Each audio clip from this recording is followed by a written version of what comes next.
that autonomy piece for teachers to do what they feel is right and be the educator that they want to be is really coming to the forefront right now.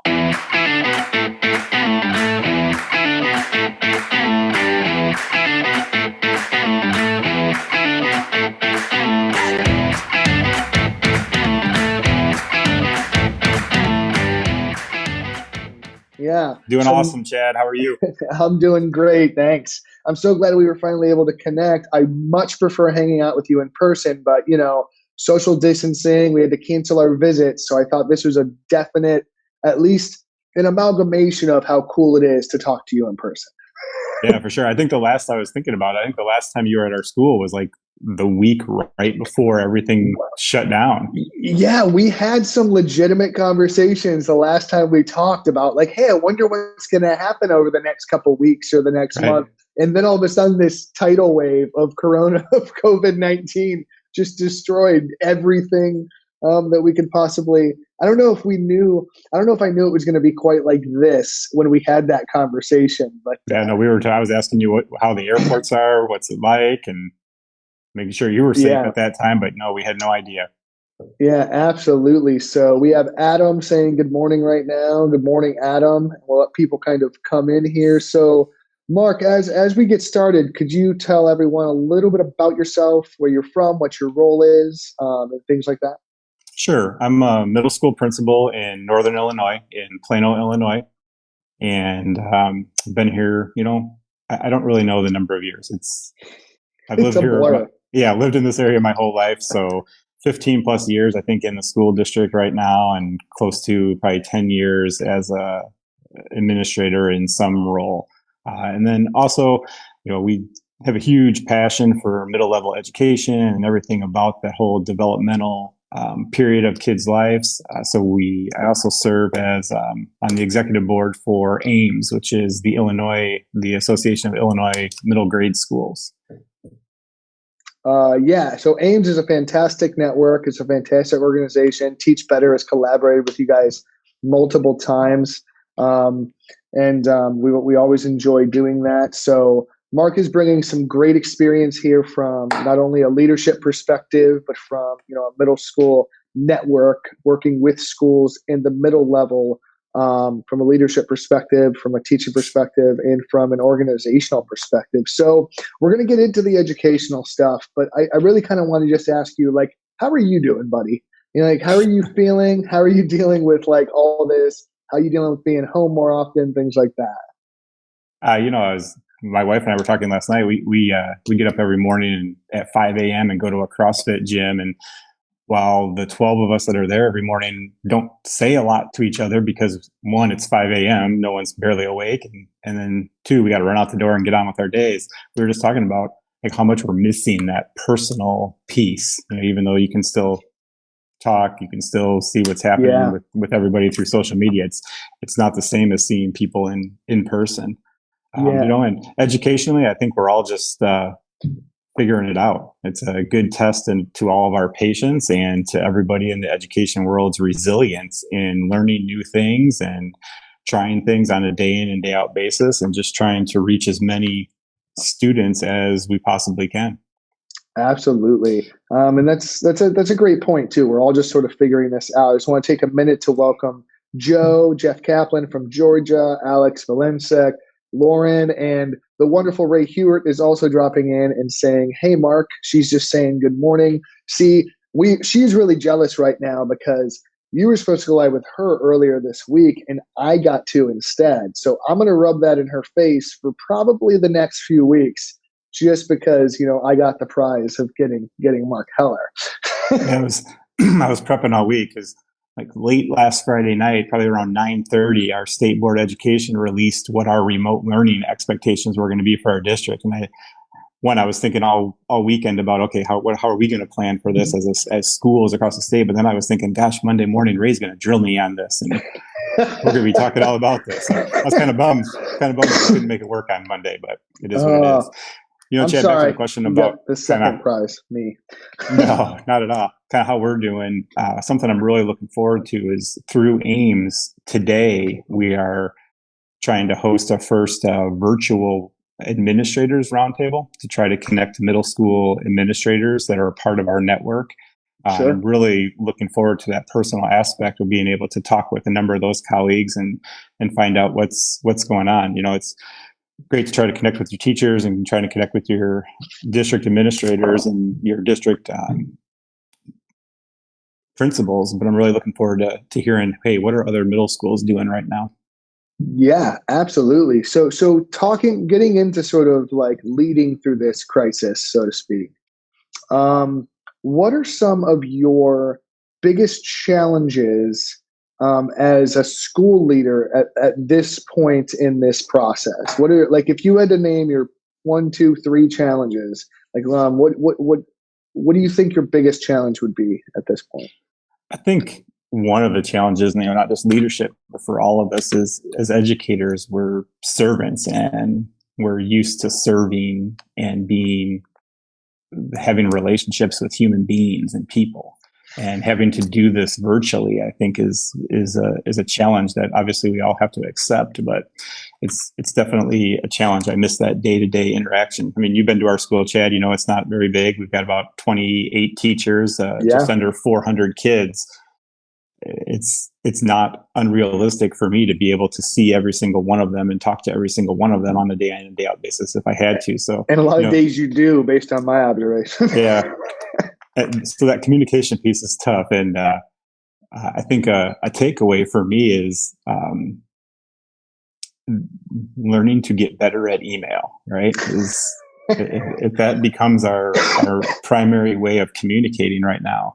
The trouble with that is email is not intended to be a two-way communication. It's, for sending information. Yeah. So yes, go ahead.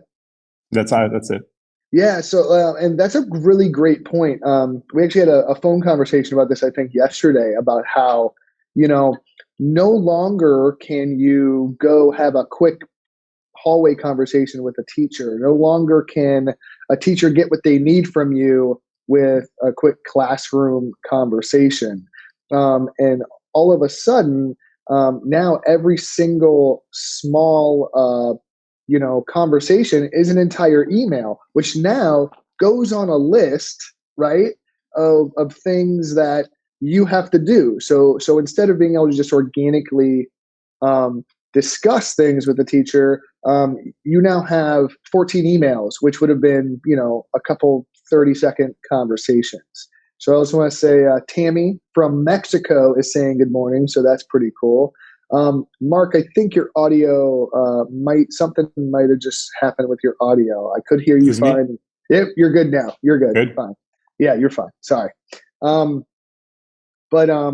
yeah, that's a huge. So has that been an adjustment for you from like a building standpoint? Is like organizing your day and sort of when you take time for that communication? Or are you just trying to kind of respond as it comes in? What's your tactic for that? I think we're still learning and figuring that out. Totally. Absolutely. It's been trying to respond, but I'm also used to working in a way where we schedule our day. And, yesterday was a day where, for one reason or another, we ended up on Zoom meeting calls, one right after another, for different things that we had going on and doing. And by the time I looked up, it was 4:00 in the afternoon. And yeah, sometimes you also have to just turn it off then at some point. And Wednesday, I don't know how for other states, but in Illinois, the special education IEP minutes and deadlines are still being expected to meet. So our special education team and our coordinators have been, fantastic at figuring out and communicating with families. Hey, where are those IEP deadlines? How are we going to organize, set up, communicate with our families about holding those IEP meetings? And Wednesday happens to be our IEP day. So Wednesday was an ongoing day of Zoom meetings for IEPs. But there's always things that can be great takeaways from that, that might be some breaking down some boundaries right now of, hey, that family that maybe can't drive all the way from work for an IEP meeting, but can get off for 30 minutes and call in remotely somehow. Hopefully there's some good things that can come out of lessons of what we're having to do right now. Yeah, absolutely. So Veronica also just said good morning. I just want to welcome Veronica to our chat right now. But you made some great points there, and that is sort of this idea of like sort of scheduling our days has become this weird new challenge that wasn't there before because our days were scheduled for us. So now, like our days are filling up with, I call it like Zoom apocalypse almost, right? Like I feel like I've had more Zoom conversations in the last week than ever in my entire life. And I don't know if they're more or less productive or what the difference is, but it almost feels like you have to schedule those separate times now because you're not getting those organic, natural bump into someone in the hallway type conversation. So if you want something done, if you need to have that conversation, absolutely. So Yeah, and our reality, for our educators too, is they're home. They're home trying to figure out how to teach, how to develop lessons, and they're also parenting while they're home because their kids are at home. They've got all of their own challenges too. So, what yeah, a time that might work for one won't work for another. You right. just kind of have to accept that and do the best you can. Yeah, absolutely. As we've been doing these daily drop-ins, that's a resonating thing that I think needs to be universally known between educators, leaders, as well as teachers to students too. And it's that we're all in this situation that's new to us. If you're a student, you're not used to learning from your bedroom or your kitchen table with your whole family there. If you're a teacher, you're not used to doing a digital lesson with your classroom in the middle of your house with your cat crawling across your lap or your husband working in the same room because they're both home. I mean, for me it's been a huge adjustment too because I'm used to being on the road all the Right. time.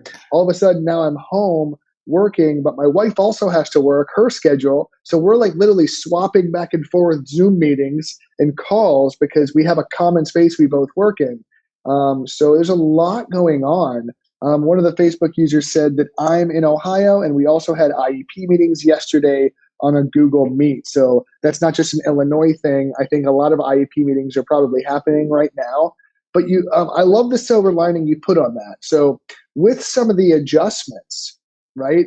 And so let's transition this from challenges we're facing to with some of these adjustments that you're talking about, do you think at the end of this there are going to be some positives that we can take out of it? So even though we have to have an IEP meeting digitally now, is there an overarching, well, now this gives more flexibility, so if we need to do this again in the future, it's a possibility as opposed to it not being possible before? Yeah, absolutely. Not only in those types of areas, but I hope that some things that come out of this as well as I talked over the years with a lot of different educators. Heck, even some I've tried to recruit out of their buildings to come and teach for me. When we talk about the ability to where can you be really autonomous with your own choices in your classroom, and other schools that, excuse me, try to control what you do in your classroom. And now is really a time where that autonomy piece for teachers to do what they feel is right and be the educator that they want to be is really coming to the forefront right now. And I hope that when we get back into our school buildings, that's an area that just continues to grow, is helping to develop and let teachers be the person that they want to be, and realizing that, hey, they figured this out right here on their own. I mean, we have people that email me and email our team and say, hey, I could really use this tool, or I could really use this. Somebody sent me a message the other day that said, we can get free teacher pay teacher premium accounts. We just need you to do this webinar. Will you do it? Yeah, absolutely. I'll do that webinar. For sure. Let's take advantage of everything that we can right now. So I think there's a lot, that hopefully grows out of this. Our math teachers who utilize the grid method in class. I mean, what better time for that mastery learning approach? What better time for figuring out personalized learning? What better time for our students to shine and step up to the plate and take control of their own learning a little bit and run with it? Yeah, absolutely. So we also have someone saying good morning from one of Clinton Massey's. That's a district here in Ohio, satellite school. So Clinton Massey, they're a school that's also using their elementary, at least, is using some grid method in I think 2 through 5 there. I think you mentioned it. Teachers that are doing the self-paced learning already have kind of that connection to student autonomy, and they have a lot of the planning in place. There may be some adjustments that need done, but in terms of like the shift, it's much less than if you were lecturing for 60 minutes a day and now all of a sudden you have to figure out what this looks like. You also mentioned resources, right? I've been amazingly impressed with the Teach Better team.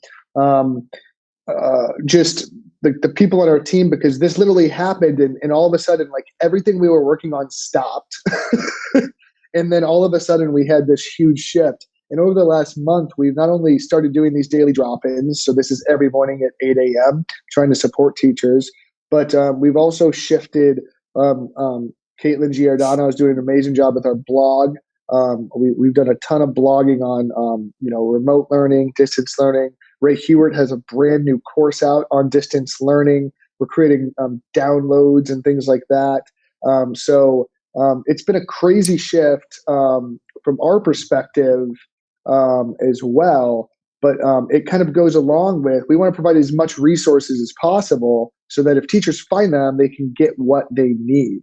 And I'd love you to speak a little bit more on, so like, you have teachers basically Apollo 13ing this right now. So what do you think? So funny that you say that. Yesterday morning when I got home, my youngest daughter was awake and she was watching Apollo 13 on TV, and I looked at that and I thought, my gosh, what a connection to what we're living right now, is just trying to figure things out from scratch and survive and make the most out of it.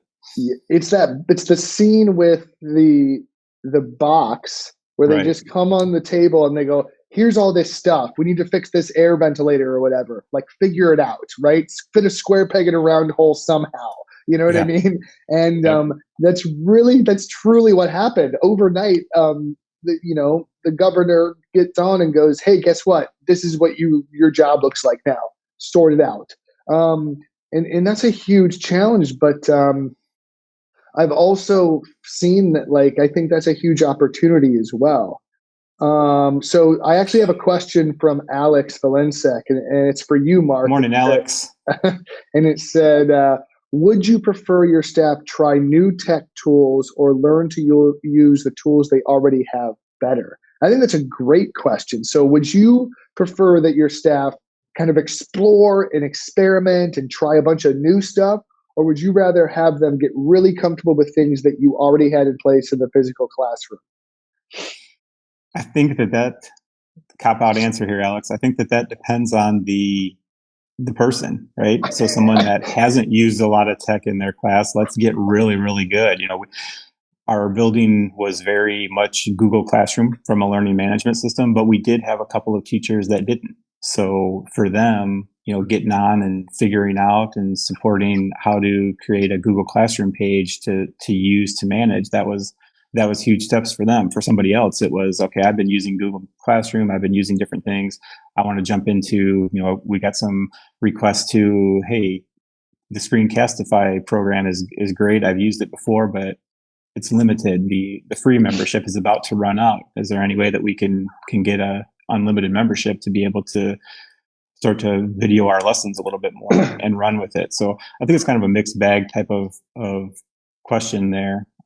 Though where some school districts start to get concerned with that is, okay, are they going to start using things that are out of our control, and what falls within safety requirements and making sure that our kids are in safe environments as well.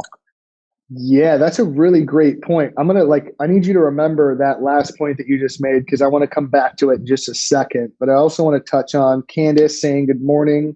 And I loved your answer to that question. I think that answer fit your style of leadership very well. I've had the pleasure of working with Mark, and as an administrator, he knows his staff better than most of the administrators I work with. And if you ask him about one of his teachers, he'll tell you kind of where they are in a spectrum, and he knows their strengths. And I kind of expected that response from you of, well, it depends what they need, because every time we have a conversation, about your current situation or what your teachers are working on, we always get back to that variable of, well, this teacher, what they need versus what the teacher across the hall needs. And it's never like a one solution fits all. And I think that's a really great tip for administrators across the board, in that every teacher is not going to need the same thing. So it's not about providing a single resource, but providing the resources that fall on a spectrum of potential needs your teachers might have. Yeah, and I've tried to tell our staff throughout the last couple of weeks of, my one of my roles is to advocate for the materials that you need. And I think as principals, that's certainly a huge role of ours. And I said, you guys just got to ask. You got to accept that no might be an answer sometimes. We might get told no, that we can't do something, but please don't ask, and please don't wait for, well, I wish I had this, but I'm waiting for them to give it to me. Like, ask. Yeah. So advocating both ways, right? So that's a great tip for any educator, any teacher watching this now or on the replay or listening to it via Teach Better Talk podcast. Honestly, if you need something, don't be afraid to reach out to your leader and ask for it, because Mark knows his staff really well, but I don't think he's a mind reader, and I don't think anyone's principal can read minds.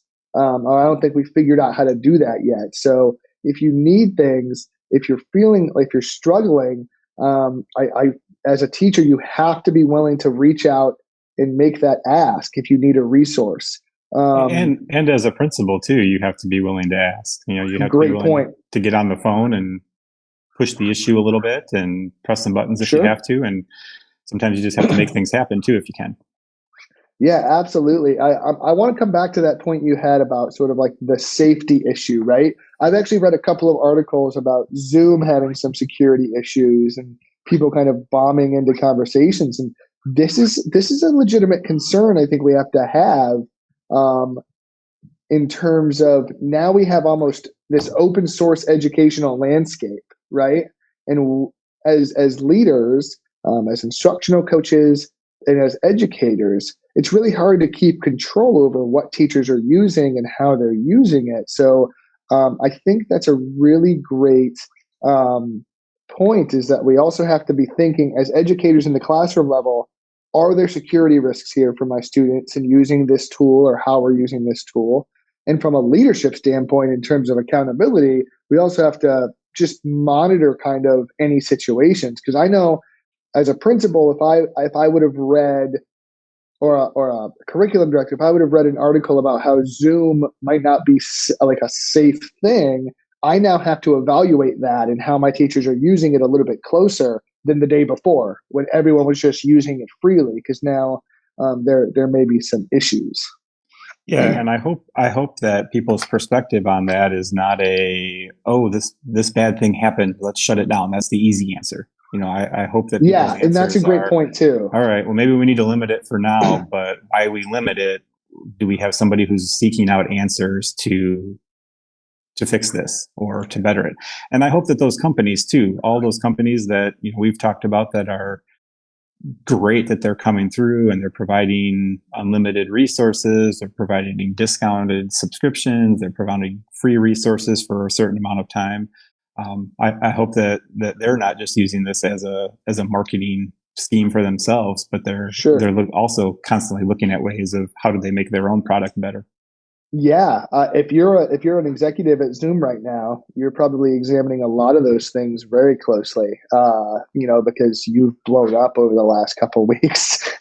So Candace had a great question and said a great comment. She said, I believe that you also need to keep in mind what your students need.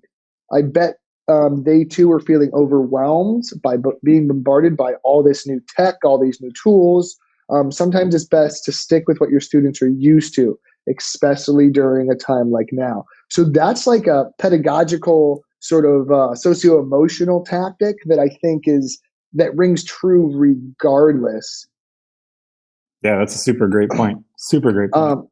And that's keep things that are familiar to your students, and that slowly enter new tools into your tool bag or into your Google Classroom or what you're using. So if you were using a Google Classroom account, and you were using Google Meets, and you were using Google Forms, and you were using Quizlet in your classroom to kind of organize things if you need to, Now all of a sudden, like switching everything over to Zoom meetings and Poll Everywhere one day is going to be really stressful, because now the kid has to figure it out, the parent has to figure it out, and then you have to figure it out, versus continuing to use things that your students are used to. Yeah, absolutely. So, are there any other challenges from a leadership standpoint from your perspective? I think every day is a challenge. It's a matter of are we in it to try to make it better and come out of it being better the next day than you are right now? Yeah. So let's think big picture for a second. I was actually being interviewed on a podcast last night with Kelly Croy, and we had been talking about sort of like the long-term ramifications of this. Do you see, I think this is an opportunity. I was even talking to Jeff Gargis after Mastery Chat last night. Do you see this as an opportunity for us to have some long-needed conversations about how important schools are to the community, how important testing is or isn't? Are there any sort of big shifts you think maybe this can't make them happen, but in my opinion, I think it'll start a lot of conversations? Do you think from a larger scale that this crisis in this situation will allow us to progress and evolve education at all? Yeah, I really hope it. I really hope it does. I really hope it opens up opportunities that people learn from, and start to recognize, hey, I had to teach this way remotely, and here's where things that were successful. How can I now make this work in my classroom? And I think when we get into that question, I don't know if this is what you're alluding to or not, Chad, but that question of standardized testing, that certainly is a controversial topic and has pros and cons to it, is we know where that fits and doesn't fit into the educational world of our kids, but from a state perspective, there's also a lot of funding things that they tie to that, and how they'll figure those things out. Sure. But I think as educators, it's definitely a time for us to step up and be able to speak out about what we feel is best for kids. Yeah, absolutely. That's an amazing point. So Tammy just mentioned, I want to make sure everyone hears this and sees this, that Zoom does allow you to have a password for meetings. So that's going to make it more secure, and that you can enable a waiting room so you can turn off file sharing and things like that. So as Mark said, instead of reading an article and going, oh no, we can't use Zoom now, maybe dig a little bit deeper, find some of those privacy settings, those protections, and put them into place. Or maybe just be aware that it's a possibility that those things can happen, so you can be mindful of them. So Zoom, and then Jeff, my buddy Jeff Gargis here from the Teach Better team, also said that they've had a huge, insane influx of business over the last 2 weeks. So they're also catching up as a company to kind of deal with all of this influx in, anytime you push a system, you're going to find flaws in it. And I think Zoom, video chats, and things like that, I think it's really important. And someone else chimed in, users still need to utilize the available security issues that are currently present. And things will get better, but this is also a time where if you weren't using those security settings, if you're watching this morning check-in, you now are aware of those security settings, so you should be using that. So I loved your statement in terms of your analysis of the current situation. I agree. I don't think state testing is going to go anywhere. I think it's still going to happen, but I do think that this is going to increase the respect a lot of communities have for educators based on what parents and stakeholders are having to go through at home with their students right now. Yeah. And every community is going to be different there, Chad. I think that True. What communities need is a reality. A school is so much more than just a place for academics and education. I mean, we talk quite a bit about that's really just maybe 33% of what we actually do on a day in and day out basis from an academic standpoint. I've been super, I know that this is common across the state and across the country, but Super proud of our cafeteria workers. We have about 4 people that have been consistent on a daily basis of coming in and been providing, upwards of Amazing. 500 to 600 breakfasts and lunches on a daily basis to hand out as brown paper bag, lunches. And I think many people in our community and many people across the country. I was watching last night about all the food shortages going on right now. I mean, what a great resource to be able to provide for people right coming from the schools. Yeah. So I think schools are being sort of not rebranded purposefully, but rebranded in an urgency as sort of like these community resource centers, right?